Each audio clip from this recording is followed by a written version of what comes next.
Hello and welcome to Common Ground, an inside look at Suffolk County.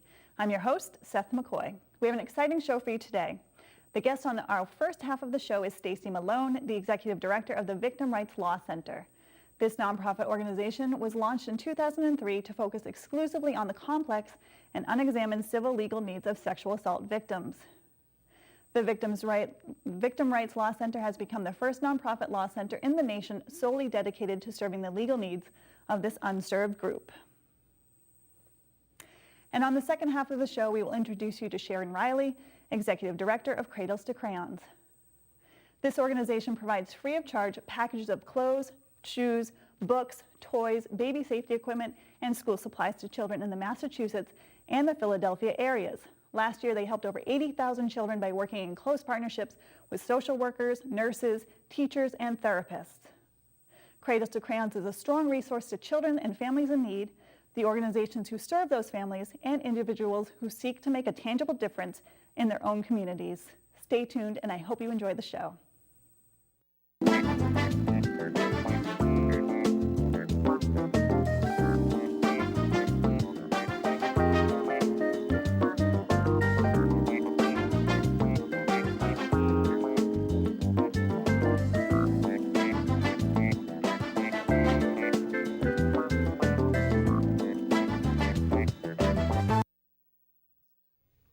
And joining me now is Sharon Reilly, Executive Director of Cradles to Crayons.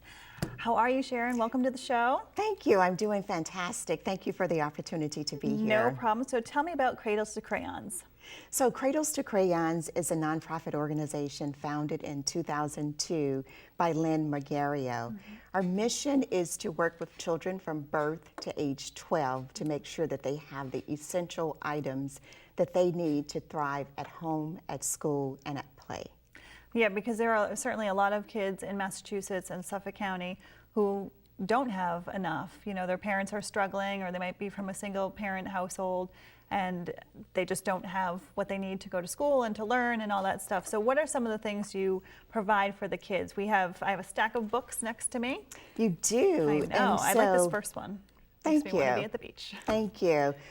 We work with a network of social workers and client managers who work directly with children through other social agencies. And so we're able to customize what we call KidPacks. And in a KidPack, certainly we have books, but we also have clothing, we have shoes. So as you're talking, I'm going to lift some of the stuff up because we have some of this stuff. And as I mentioned, we are trying to equip the child to thrive at home, at school, and at play. Right. And certainly books are a big piece of that. If you start to look at the research on books, you start to look at the research on really what it costs a family to equip a kid in terms of clothing. Right. You're talking about a pretty significant investment. So the fact that Cradles brings all of these items together in a package that we call a KidPack. Yep. And in a KidPack, we have a week's worth of clothing. If we were talking about a boy, it would be 2 pairs of pants and 4 shirts, underwear and socks, a sweater or a sweatshirt, shoes, boots, in the winter, a coat. You know, about a $300 value that we're investing in each one of the KidPacks. And if you consider that most families have more than one child, then you can see how quickly those kinds of things start to add up. Absolutely. Now, how do the families get picked? I mean, if you have a family that has more than one child, are all the children supplied, or is it application basis and it's based on, just explain how people So Cradles to Crayons does not do direct service to families. We work through a network of other nonprofit organizations. So Head Start centers or community health centers, through their staff, they place orders to Cradles to Crayons on behalf of individual children in the household, which gives us the ability to customize each package. You may have 3 children in one household, and in that KidPack would be something very different based on the individual needs of that child. And how do you get the donations? You just call up New Balance and say, send us all your shoes. We need all these sizes. Certainly New Balance is a great supporter of Cradles to Crayons. We work with a number of corporate partners who provide in-kind donations, but the majority of the product that we get actually comes from individuals, from families. Cradles to Crayons was founded on a recycling model. Lynn believed that families of plenty had an obligation to support families in need, and that in each one of our closets is more than we'll ever need to survive as an individual. Well, and especially for children's clothing. I mean, I have 2 nieces and a nephew, and I just know how quickly they grow. So as the kids get older, all the baby clothes and then the toddler clothes, there's no, I mean, what else are they going to do with it? So this would be a good organization to donate to. I know that other businesses, Jordan's Furniture, for example, are doing. Exactly. I see the commercials. Yes, yes. Well, you're absolutely right. Kids grow so quickly that it makes sense to have a reliable place to make those donations. And it was really a trip to Michigan visiting Lynn's niece and nephew that she had the idea for Cradles to Crayons. She saw that the clothes and toys were mounting up, the kids were growing, and that there had to be somebody somewhere who could use those items. And so she came back to Boston and built on that philosophy. And that's a very good point, because again, I have nieces and a nephew. Yes, I also have exactly. friends with kids, so I go to the homes and I see all the toys piled up, and I know that eventually they're not going to be playing with those toys. So it's a good opportunity for people to kind of pass it on and pay it forward, if you will. We want those toys, we want those clothes, we want those books. Absolutely. I'm going to call up my brothers after the show and say, send me your stuff. But the other issue about this, of course, is the poverty piece. So how are we addressing poverty in providing these tools, if you will, for these kids? So a number of ways. If we look at the books, there is just mountains and mountains of research that show that kids from low-income backgrounds grow up in homes that have 2 books. Kids from affluent backgrounds grow up in homes that have 116 books. Wow. So kids' knowledge of print is very different. If we look at kids, the listening vocabulary of kids from low-income backgrounds is 300 words. From affluent backgrounds, it's 20,000 words. So we believe that when we get books in the households and families have the opportunity to read to their kids, that we're really closing the achievement gap in that regard. Go ahead. The same with clothing. We know that kids from low-income backgrounds don't have access to the same types of clothing, and we understand that clothing in itself creates self-esteem. It can also be a social isolator, so we want kids to feel very comfortable when they show up the first day of school. All of us knows what that school list looks like and the number of supplies that you have to get. Because we are providing those supplies, we are eliminating stress, not only for the children, but for parents. And by eliminating that stress, we believe that we are creating the opportunity for a more positive interaction. Yeah, and this stuff is great. I mean, obviously you have crayons, you have colored pencils, regular pencils, rulers, everything that you need. Notebooks, everything that you need to be successful and to feel good about showing up at school. Yeah, I mean, because, you know, when we start seeing the back to school commercials in the next couple of weeks, of course, those items cost so much. So if a parent has to decide whether or not they're going to get their kids clothing or whether they're going to get supplies for school, sometimes the supplies for school might fall by the wayside. Exactly, and I would say that the supplies for school are just as important as the clothing, because we don't want kids to show up feeling as if they're not prepared to start the year. Right, exactly. And that, because it snowballs into whether or not that child will eventually stay in school or drop out. Absolutely. And you start to see when kids start to notice the differences between what they have and what they don't at a very early age. Absolutely, absolutely. You know, I just wanted, when you were talking about the books and how important it is for kids to read these books, it reminds me that some kids in the older years put away the books and pick up tablets, although I'm a stickler to the actual pages. So that's my PSA, to keep to books. Even as you grow older, I know having a Kindle or an iPad or whatever is nice, but like I love having a book in my hand. So, and you know, obviously we still want kids to feel like this is sort of a good way to start learning and to be focused on. And who knows, we might have met a few great writers, another Edgar Allan Poe or something like that in the future. Absolutely. I think there's no replacement for a printed product when you're dealing with especially young kids. Right, absolutely. Ready for School program.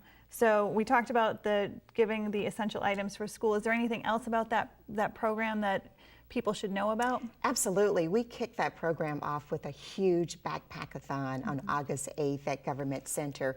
We're going to package 30,000 backpacks that we will distribute through 200 community partners who would distribute those backpacks to children and families across the Commonwealth of Massachusetts. That's a lot of backpacks. That's a lot of backpacks. And we're going to do that using 600 volunteers. So how do you get the volunteers? Are they already locked in? Are you looking for volunteers? I'm sure you're always looking for people to help out. We're always looking for people to pay out. It is a sponsored event for us, so for people who are with corporations or foundations or individuals who really want to support the mission of the organization with a financial contribution and show up at Backpack-a-thon and be a part of that, it's a great opportunity for them to do that. We have sponsorships at varying levels that make it possible for almost anyone to participate. Yeah, and I just want to add, there are always ways to do it inexpensively. If you go to, for example, Target or Toys R Us or even Gap, sometimes the clothing when it's on clearance is so inexpensive that if you're looking to actually make a good contribution, that's a good way to spend some money. It's a great way to do it. We like to think that when you're shopping, buy one for your child and buy one for Cradles, buy one to give. What other events do you guys have throughout the year? So we have 4 major campaigns that really drive the work that we do. Ready for School is certainly one of them. Gear Up for Winter is another one that's coming up that's really important. When we think about the winter we had and just how cold it was and start to think about kids who may not have access to coats. It's heartbreaking to see some of the kids walking around my neighborhood or on the T who don't have winter coats. They're walking around in sweatshirts. Right. And it's, you look at them and you just, you don't know what to do because they're on their way to wherever it is they're going, and it's, it's freezing out as it was this past winter, and it's disturbing actually. We would like to have 0 out of stock for coats, and we're looking for new or gently worn coats. So for people who want to support us in that regard, we're certainly open for that. Right, absolutely.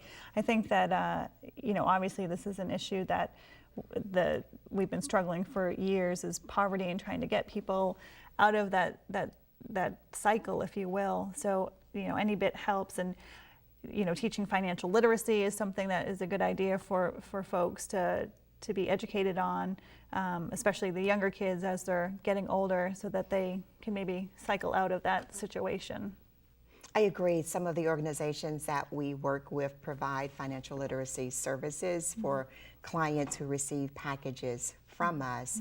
For others who are looking for opportunities to talk to their kids about philanthropy, about empathy, I would suggest that Cradles to Crayons is a great place to volunteer. Our youngest volunteers are 5 years old, so really? There is literally something for everyone What do they do. Well, we have what we call stations, and so work is done in each one of those stations. So you may see younger kids in the toy station. They're cleaning toys, they're assembling puzzles. You don't ask a baby boomer if a toy works. You ask a kid if a toy works. Yeah. They get a lot of satisfaction from that. Parents are often amazed just at the care and attention that their kids are able to invest in this. And I think they clearly understand that they're doing this for another kid, just like them, except that this kid doesn't have access to the same high quality things that they may have access to. What a great lesson too for kids to learn at a young age, that you might have a lot but other people don't. So it's a good lesson. How did you get involved with Cradles to Crayons? So there are many paths that brought me to Cradles, but I think the one that resonates with me most is that I grew up in poverty myself. I'm a native Mississippian, born in the 50s and grew up in that state during a very difficult time, and I certainly understand, with deep empathy, the issues that the young children and families that we are working with face on a daily basis. So what I'm doing with Cradles is very personal for me, so I'm all in. That's good, because I'm sure they don't want to lose you. So the program is here in Massachusetts, but also in Philadelphia. So how are the programs different from the two areas? The programs are actually the same. Poverty is poverty in Massachusetts and Pennsylvania, and so we have 2 sites. We're working on a 3rd site, and our goal is to have 5 sites by 2018. So pretty ambitious. That is ambitious. Have you teamed up with any, I'm leading into a question because this is, John Bon Jovi is one of my favorite people in the world, and he does a lot of philanthropic stuff. And he's from New Jersey, but he does a lot of stuff in the Philadelphia area. So I didn't know if his Soul Kitchen or whatever he is working on. He does JBJ Homes as well. I don't know if there was any partnership with them. You know, I don't know the answer to that. That's a good target for you guys. Let me check with my peer in the Philadelphia market. That's a great question. Do you travel a lot between here and Philly? There is travel between the 2 sites, and because we are a national organization, there are standards which is why I said there's really no difference between what happens in Philadelphia and Boston. We work pretty hard to make sure that we're consistent in terms of the quality of the products, the distribution methods, how we engage individuals, corporations, and foundations in the work. And why Philadelphia? I mean, some people may think, oh, they could have just gone to Rhode Island or New Hampshire, but was there a certain reason why Philadelphia was picked? Well, Cradles is an organization that has invested time and resources in research, so we really understand where there are large pockets of poverty across the United States, and we have guideposts that really help us determine where we're going to go. In addition to having, you know, a fairly significant population of people in need, we also need to have a really large population of people who have the ability to give, to support the model. Again, it's a recycling model, and it's based on, you know, those of us who will share with those who are in need. And so Philadelphia certainly fits that, and as we look at other markets, we're going to use that same set of criteria. You know, what's the spirit of volunteerism in those communities? In Boston this year alone, we'll see 31,000 volunteers, so we need to have some assurance that we can get the kinds of volunteers that we need to come in to donate product. Because it's a recycling model, where are we going to get this product from? You don't want to set something up and then have it not meet the expectations. And not be able to do it, right. Absolutely. What are the programs geared towards babies that you spearhead? So we have a program that's called Gear Up for Baby. We really focus attention on it during the months of May and June, although it's a 12-month program. 29% of the children that we serve are between the age of birth and 3. And so it's a huge segment of the population that we serve, and their special needs are for babies. So we're looking at safety equipment. We're just looking at what does a child need in the first 3 years of his or her life to be successful. If you ask, well, what's the most wanted item in terms of that age group, it turns out that we don't get enough crib sheets. So when you start to look at a recycling model, you begin to understand why that might be possible. Hygiene products are also very important to us. Diapers and the ointments and baby powders and lotions, just the kinds of things that you need to have a healthy body. I'm so glad we're talking, because as you're listing these things, I can think of, I was just having a conversation with it wasn't my brother, but it was somebody else who has a baby, and they were talking about the baby was outgrowing the diaper so quickly, but they didn't know what to do with the extras because, you know, they're newborns or whatever, and the baby's already in the next size up or what have you. So Cradles to Crayons. Exactly. I'm seriously like jotting down a mental list, and I'm gonna make some notes and make some phone calls after the show and be like, I know exactly where you're putting all this stuff. I appreciate that. The research shows that in the first year of a baby's life, families really need to invest, you know, $10,000 just in terms of making sure that the baby is safe. So you start to think about the car seats and the strollers and mobility issues, or the lack of mobility, because you don't have that special equipment Right. that you need. Certainly, you know, you can't drive a car without a car seat. Exactly. Where are the drop-off locations in Suffolk County so that after we end the show and I make my call on my drive home, I can tell people where they need to go? We have so many. I think the best place is for people to go to our website and figure out which location is closer to them, and that's www.cradlestocrayons.org. Yeah, because like I said, as you're going through this list, I'm like, okay, I know people who have all of these items and now they'll have a place to put them. Exactly. And at our location in Brighton, we have 24-hour access to drop off. Oh, that's great. In addition to walking into the Giving Factory, we also have a unit on site where people can drop off. So we like to think that 7 days per week, 24 hours per day, somewhere there is the opportunity for individuals and families to make donations. That's to great. Cradles. Let's talk about the backpack. You brought a backpack. I did. I'm gonna reach down. So tell me what is inside the backpack. So the backpack, similar to the school supply list, has those same type of supplies. So you're looking at crayons and scissors and notebooks and folders and, you know, pencils, really everything, glue sticks, erasers, everything that a 5 to 7 year old is going to need, Yep. you know, that first day of school to really feel as if I'm ready to start the year off right. Yep.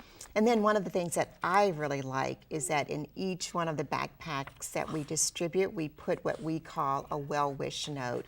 And it says, have a great school year. So That's awesome. can you imagine opening your backpack and this note So I'm just is there for you? That's awesome. And so again, this is a way too for us to engage volunteers. We need 31,000 of these for the August 8th Backpackathon, and we just continue to distribute backpacks throughout the year, and each one of them will have a well-wish note in it. Oh, that is just so awesome. And the materials that you give are sturdy. It's not, you know, sort of. Yes, and these are new supplies, and as you know, what's in the backpack initially is not enough to get the child through the academic year, which is why we continue to rely on these products as donations that we include in KidPacks. That's so awesome. And then we have more, so obviously you do books based on age ranges. Age-appropriate books, age-appropriate art actually supplies and games. Yeah, we started to look at the research on toys, and, you know, in as much as it's important to have toys and games in the home, it's really the play aspect of it that makes it really important. So we really encourage our partners to encourage their families to play with them. You know, it really doesn't matter so much as what you play with, as long as you engage and play with the child. And that's part of learning for kids. You know, you know, people might look at toys, oh, why do these kids need toys? They do need toys because that's part of the learning process, just like reading a book is part of the learning process. It helps them figure out problems. There's a puzzle right here on top. Exactly. It's critical thinking and, you know, putting pieces together. Exactly. Which helps them down the line. And puzzles are a great way to involve other members in the family to do so. Absolutely. What about young adults, teenagers? What do we have for geared towards those kids? So we have what we call a teen leadership program. So young people from the age of 12 and above were able to participate in the program. And what this does is creates additional opportunities to volunteer, but we also start to really work with young people on their leadership skills. You know, they plan a drive in their community to collect product. They also plan drives to collect money. We rely on them to do public speaking, just all of the skills that you need to start to develop a whole person. And at the same time, they're supporting the mission of Cradles to Crayons. Again, making sure that children from birth to age 12 have the essentials that they need to thrive at home, at school, and at play. Any sponsors you want to thank while we're on air? Too many to list. Too many to list, but just would really like to thank all of the sponsors of Cradles to Crayons. We could not do the work that we do without them. 40% of our support comes from corporations, 12% from foundations, and 44% from individuals. So a lot of people to thank. Certainly we could not do this work without sponsors and without volunteers. Right. I cannot underscore the need for volunteers. As I said, this year alone we will engage 31,000 individuals in assembling 75,000 KidPacks that we'll distribute across the Commonwealth of Massachusetts. That's amazing. Have you ever run into a kid who came back to volunteer and said, the reason why I'm here is because as a kid I received X, Y, and Z from the organization? We actually have. There are a number of kids who do that, especially as they get older and start to associate with organizations that bring groups of kids in to volunteer. We start to hear that. That's clearly great. The impact of the work that we do has lifelong impact for the recipients as well as for the volunteers who are working to put these packs together. And how do you recruit the volunteers? Is it simply from the corporate sponsors who get all of their people to come in, or if somebody's watching at home and wants to come help out, can they jump right in? We have an online process, so if you're interested in volunteering, I would encourage you to go to our website again, www.cradlestocrayons.org. There's a section for volunteers. We need volunteers. We may have a waiting list certain times of the year, so if you don't get in the first time, don't get discouraged. We will continue to work to find an opportunity for you to volunteer.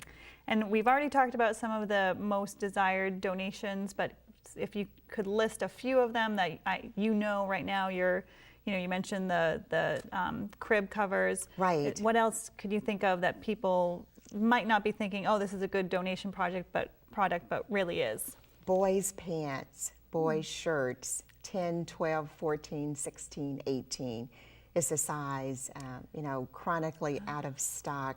We never have enough shoes. Really? I wonder why the teen boys is so, preteen, I suppose, is so... Well, as a mother who reared 2 sons and a daughter, I think there's a little bit more pressure on those clothes, more wear and tear sometimes than girls in their clothing. Right. But, boys' clothing typically are items that we have out of stock. Right. We don't get enough shoes, especially gym shoes, and so any donations in that regard would certainly be welcomed. Underwear, socks, items we always need. I mentioned the crib sheets, sweaters and coats and hats and gloves. Yeah. Especially the winter coats, absolutely. Yes. And again, I'm just going to mention that people can find inexpensive items at some of the retailers, Target, Gap, when everything's on clearance. I mean, you can buy things for like $3, $4. So if you have some extra money and you're looking to help out a good program, this would be a great opportunity to do so. It's a great way to give back. Yeah, absolutely. Well, Sharon, I want to thank you so much for being here today. This is such a great program. And like I said, as soon as we leave here, I'm going to make a couple phone calls and tell people to get their stuff together. Thank you so much. It's been my pleasure. Thank you. That's going to do it for us here tonight. We will see you next time. Good night.